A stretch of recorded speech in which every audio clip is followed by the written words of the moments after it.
Hello everyone. So my objective in this video is to show you how to add login to a Symfony application. I've done this a couple of times. So I parsed all the commands that you want to run and all the configurations that you want to add to your application. So I will show you them very briefly, and I will add all the information after the video so you can check that. So let's start from the beginning here. First thing we're going to see is we need to install Symfony security. So everything I'm doing here is copy and pasting some commands here, and I will make them available so you can copy paste it yourself later on. So the security bundle is going to allow the authorizations on all the parts that we need. All right, I already have my database set up. My connection here is fine. So the first thing I need is a user. So I will create an entity user with but I will not use make entity. I will use make user.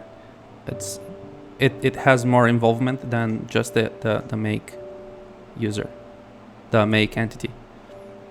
So the default class name is user. Is it going to use doctrine? Yes. Here you can change for however you want, but I will prefer with the email default. Here you're going to provide yes or no depending on if you're using a third-party hashing tool, like it is well explained, like a single login type of thing. So normally you would say yes if you're not using that. Okay, so that's that. Now we want to have the user available, so we'll create the migration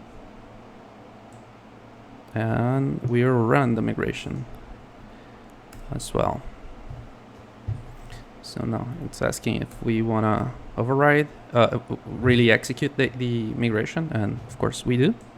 So that step is taken care. Next step is that we are now creating the authentication, so the login itself. And here's the command. The type of login is 1. And here I suggest that you select a different name because custom is a pretty bad name. So login form auth.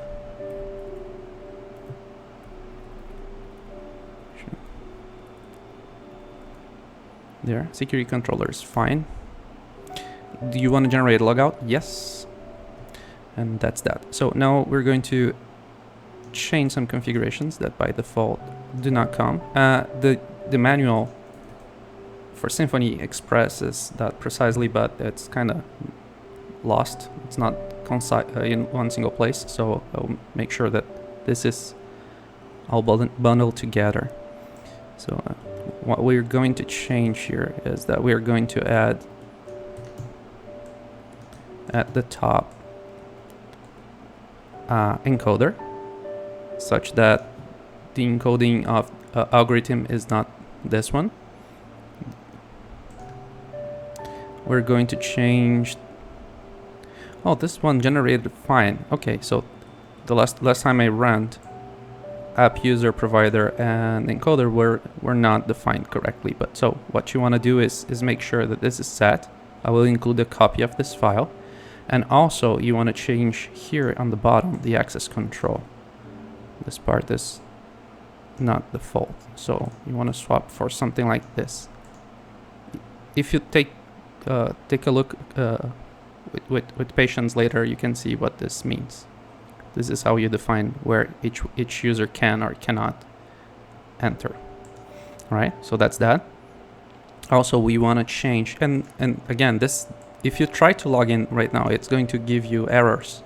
But I'm anticipating the errors so you don't have to waste time on them. So we're going to this file, which is called login form authenticator. We just created.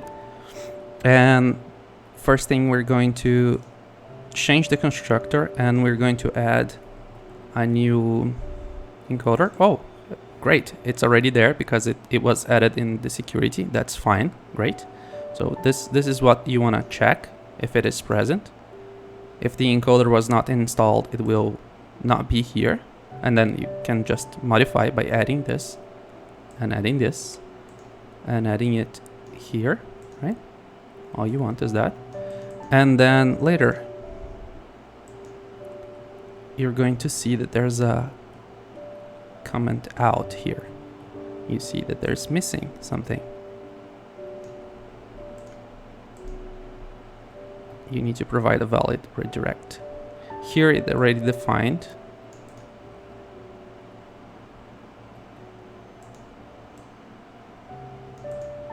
Oh, here it's already defined. So you want to check that if this line is also here and it's not missing. Again, it will be missing if the, I assume that if the encoder is not installed yet. All right, so that's taken care. Now we need a user. And we're going to install fixtures now.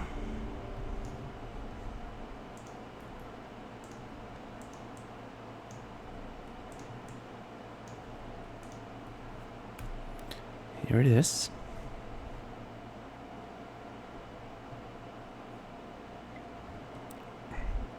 What you want to check is, and check credentials if there's a to-do. It's going to explode in your face if you try to use it.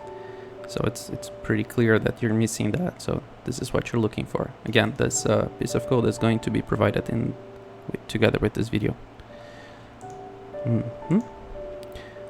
Now it should create a folder called data features right here, but it's missing a file that we wanted, right? We want to create the users. So we're going to add a file here, new class, name user features, there,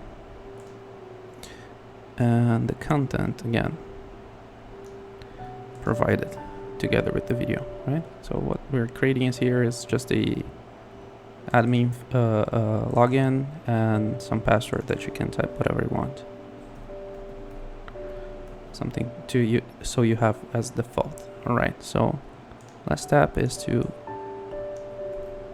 get this fixture loaded in your database, and unless I have a problem with that, let's see if I can fix this quickly. Of course.